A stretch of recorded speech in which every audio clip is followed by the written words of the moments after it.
Berkumpul bersama teman yang sudah dianggap seperti keluarga sendiri pastinya menjadi satu hal yang menyenangkan. Saat itu aku dan kelima temanku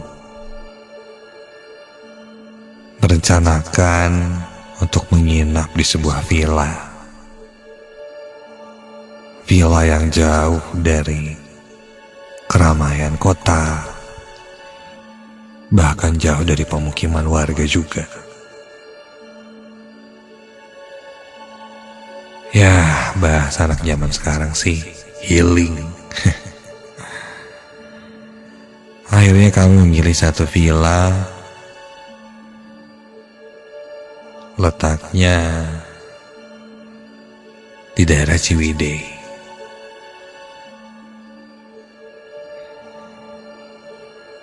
Villanya sangat bagus. Pemandangan luar biasa. Ketika pagi hari terasa sangat segar. Kami menginap kurang lebih 3 hari 2 malam. Sampai di malam kedua,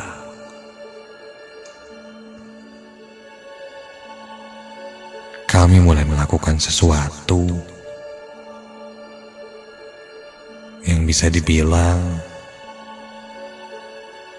sebuah kebodohan, dan hingga akhirnya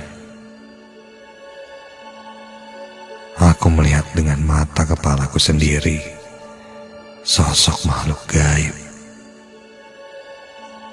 yang ada di tempat itu.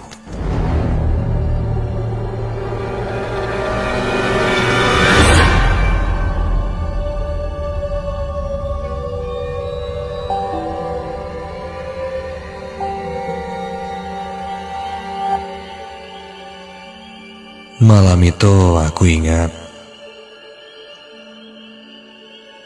salah satu temanku, sebut saja dia Robi, membawa stok daging dari rumahnya.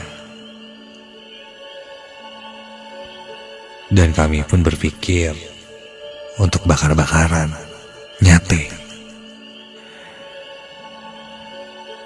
Kebetulan Robi sudah lengkap membawa tusuk sate. Lalu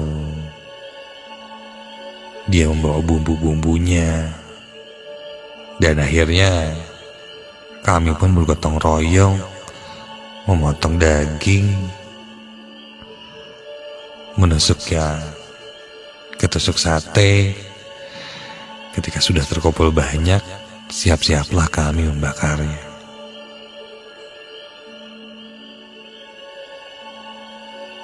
Saat itu kami bakar satenya di dekat api unggun. Karena kebetulan saat itu kami tidak persiapan membawa pembakaran sate atau arang. Jadi kami membakar satenya di api unggun. Setelah sate matang, kami langsung melahapnya. Di tengah suasana hutan, ditemani dengan langit yang cukup terang saat itu, ditambah bintang-bintang, juga suasana malam yang terdengar sangat menenangkan.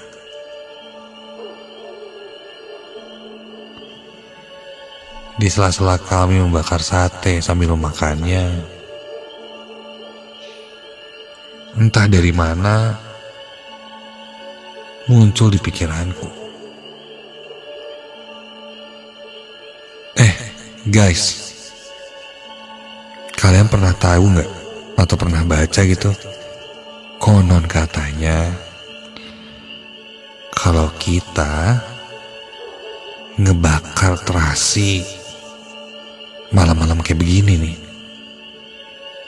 itu katanya bakal ngedatengin makhluk halus.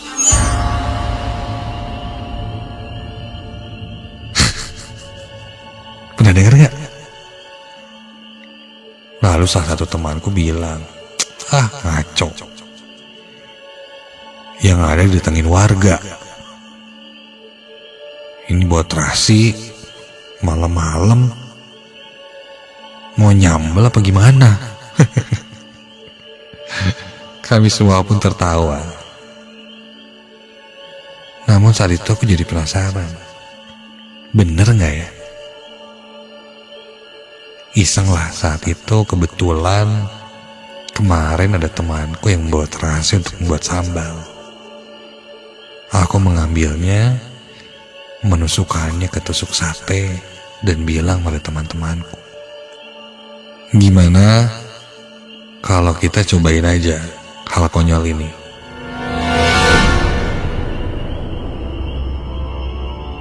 Gimana? Setuju gak? Toh gak ada ruginya juga. Kalau gak ada apa-apa ya berarti mitosnya bohong. Tapi kalau ada, ya udah sih, kita kelarin, masuk aja ke dalam, selesai. Gimana? Nggak pada takut kan?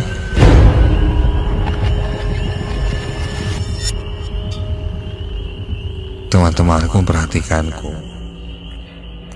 Dari raut wajah mereka sih cukup penasaran juga. Akhirnya kami semua sepakat dan kami pun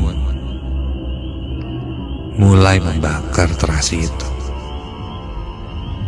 Malam hari di tengah hutan. Semerbak bau terasi tercium.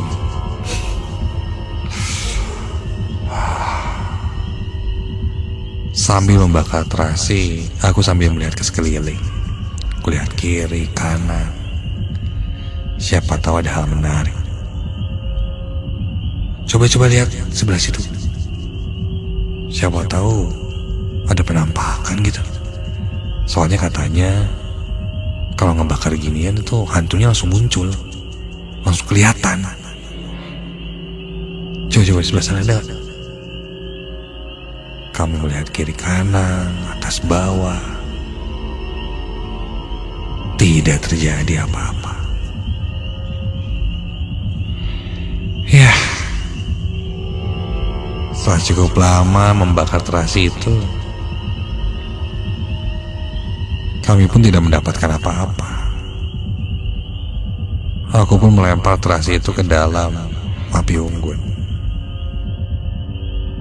Udah bro, berarti cuma mitos doang kan? Gak ada apa-apa.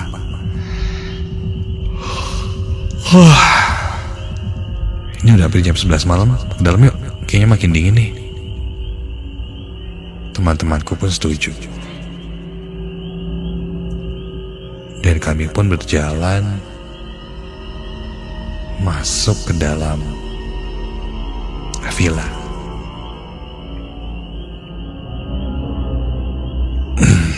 Ketika itu teman-temanku satu persatu pergi ke villa, sedang aku saat itu masih membereskan beberapa hal.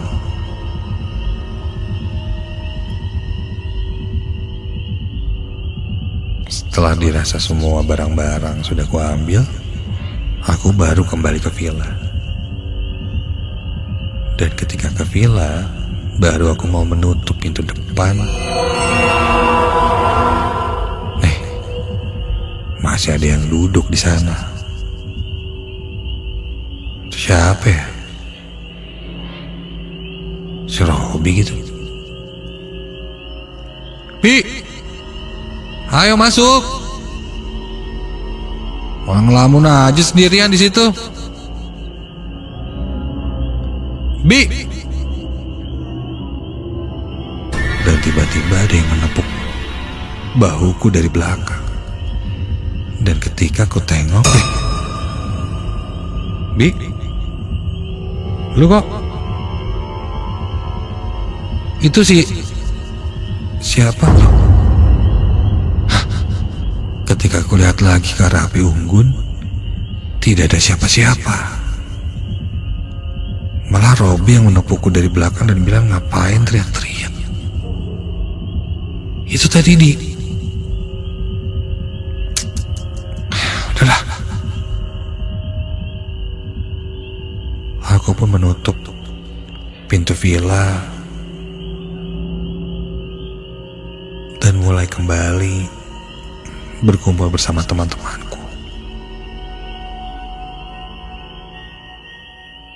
Saat itu kami berlima tidak tidur di kamar masing-masing, tapi kami memilih tidur berbarengan di ruang tengah sambil menonton televisi dan sambil ngobrol. Sepertinya akan lebih akrab di sana daripada tidur sendiri-sendiri di kamar. Semua temanku ini laki-laki, jadi ya aman-aman saja. Ketika hampir tengah malam, kami semua tiba-tiba saja mencium bau terasi.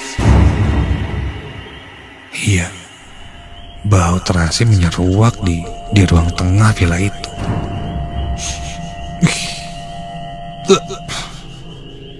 Ini kayaknya dari api unggun tadi baru kebawa angin ke sini deh. Iya gak sih? Kenapa baru sekarang? Padahal tadi udah hampir sejam setengah yang lalu. Kami semua cukup heran. Hingga tiba-tiba saja terdengar suara pintu digedor. Sangat kencang. Kami saling bertatap. Siapa ya?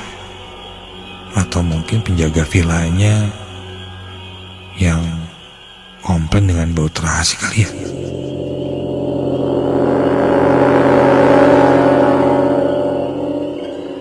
Aku pun membuka pintu, dan ketika ku buka pintu, iya, ada perlu apa? Terlihat di depan pintu ada seorang kakek-kakek. Usianya sepertinya sudah sepuh, memakai baju pangsi hitam-hitam, ikat di kepalanya, badannya agak membungkuk, berjanggut putih, rambutnya agak gondrong, juga putih beruban. Dia memegang tongkat yang terbuat dari kayu dengan ukiran kepala ular di gagangnya. Dia hanya terdiam ketika aku tanya, sambil mengetuk-ngetukkan tongkatnya.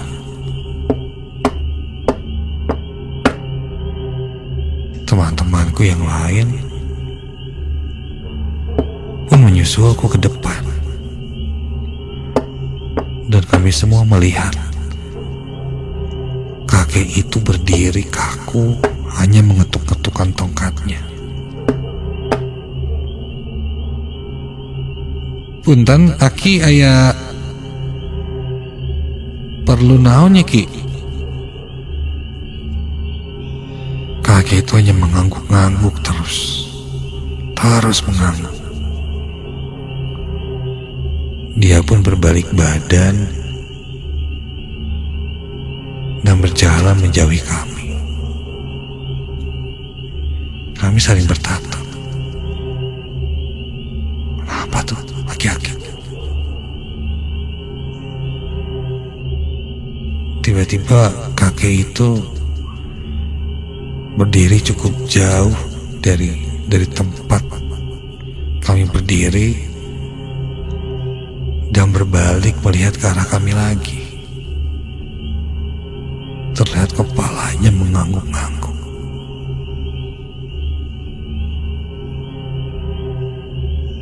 Dan tiba-tiba saja ada kabut. Kabut yang tebal terlihat datang menghampiri kami. Iya, kabutnya tebal berjalan mendekati kami, seakan maju. Dan di balik kabut-kabut itu, aku melihat ada yang berdiri berjalan agak gontai.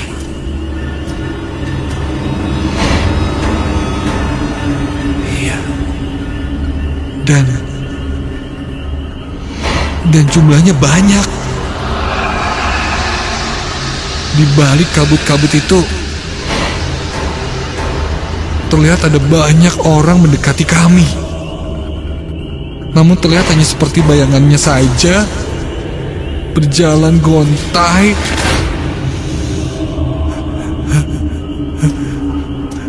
Dan jumlahnya sangat banyak. Terdengar suara riuh. Riuh yang sangat aneh. Bising, berisik, tapi aku tidak tahu itu suara apa. Sangat aneh. Seakan sedang banyak orang yang mendekati kami. Tapi kami yakin saat itu yang ada di balik kabut-kabut yang tiba-tiba mendekat itu bukanlah manusia. Karena satu persatu terlihat sepasang mata yang merah menyala. Dan kini jumlahnya sangat banyak. Dan mulai terdengar raungan-raungan yang menyeramkan.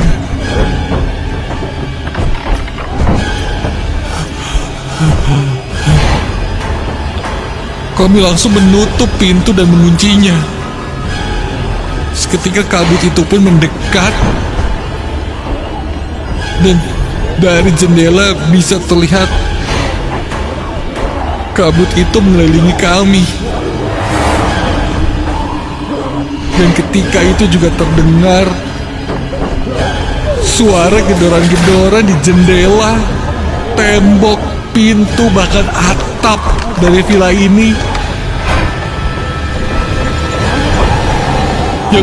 yang terus-menerus seperti diketuk, dipukul, digedor, membuat kami histeris ketakutan.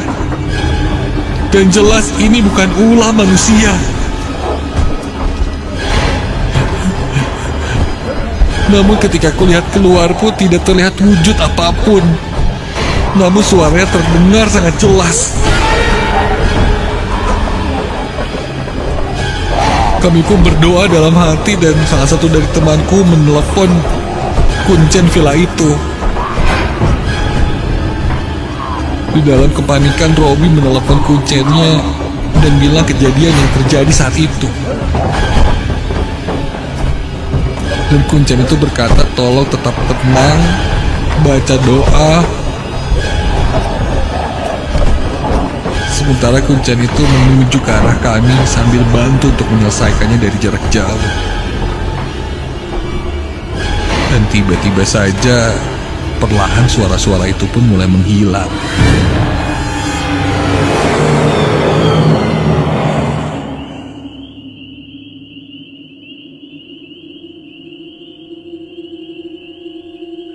Tak lama kuncen itu datang. Dengan nada yang cukup tegas bilang apa yang kami lakukan. Awalnya kami tidak mau bercerita apapun. Sampai akhirnya ketika nada bicara kuncen itu sudah cukup tinggi, kami pun bilang kami membakar terasi. Dia cukup marah dengan tujuan bertanya kenapa, tujuannya apa. Dan ketika itu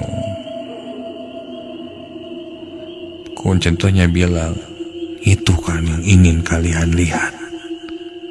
Itu kan yang ingin kalian rasakan.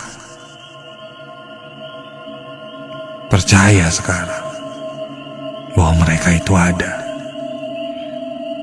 Masih mau bermain-main seperti ini dengan mereka. Jangan diteruskan. Karena jika sudah terlalu jauh, akan sulit untuk kembali.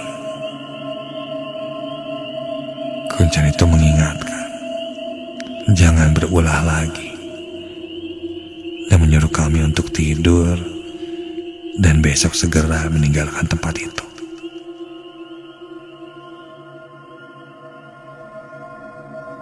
Keesokan paginya, ketika kami akan pulang, Kuncen itu memberikan kami botol air mineral dan meminta kami untuk meminumnya. Lalu, sebagian airnya dipakai untuk kami cuci muka. Katanya agar tidak ada yang ditandai atau diikuti sampai ke rumah. Ini menjadi pengalaman yang sangat-sangat membuatku berpikir dan terbuka bahwa mereka sebenarnya tidak akan mengganggu jika kita juga tidak mengganggu atau mengusik mereka.